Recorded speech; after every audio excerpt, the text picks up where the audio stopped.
Well, I've got a nice little link up that's coming up here now between education and all the Manx traditions, as we're joined by Jo Callister. Hi, Jo, and you kind of linked up with Culture Vannin on quite an interesting project. So over to you, tell us all about it. Yeah, Laramai.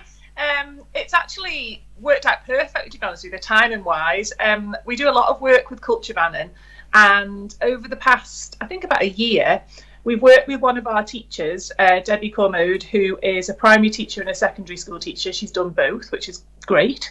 And she was working on behind the scenes on producing some resources for us to help teachers teach about the amazing Manx year resources that are on the Culture Vannin website. So people might have seen those already.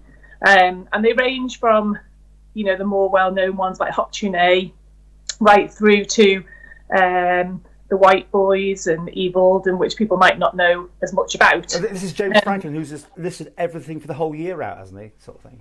Yeah, so it's really good. If you go on the Culture Vannin site, the Manx year resources are set out. They're in the sort of chronological order of the year, and there's already brilliant videos and accompanying resources, audio links, and things like that.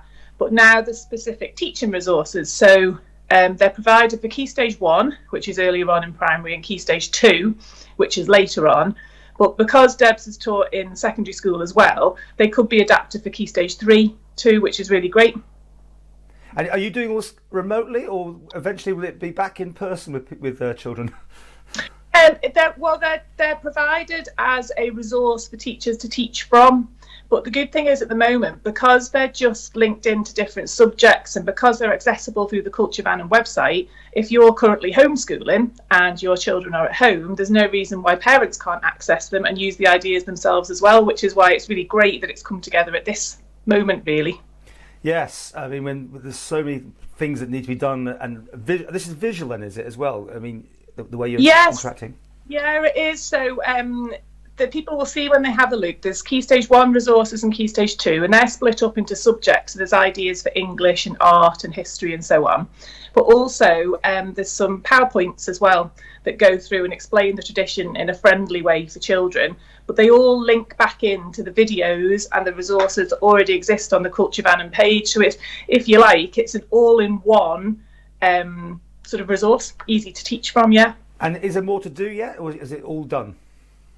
Well, there's going to be expanded on, I think, because obviously James keeps adding new traditions to the website. So there's always He's not new making them up, traditions. is he? He might be. There are some crazy ones, and in fact there's some that we've only done resources for Key Stage 2, not the little ones, because they're not really very friendly, especially one about the dead hen. So they're all for sort of age appropriate. But yeah, as James adds new resources to the website, I guess that we'll provide the education resources to accompany them. Okay.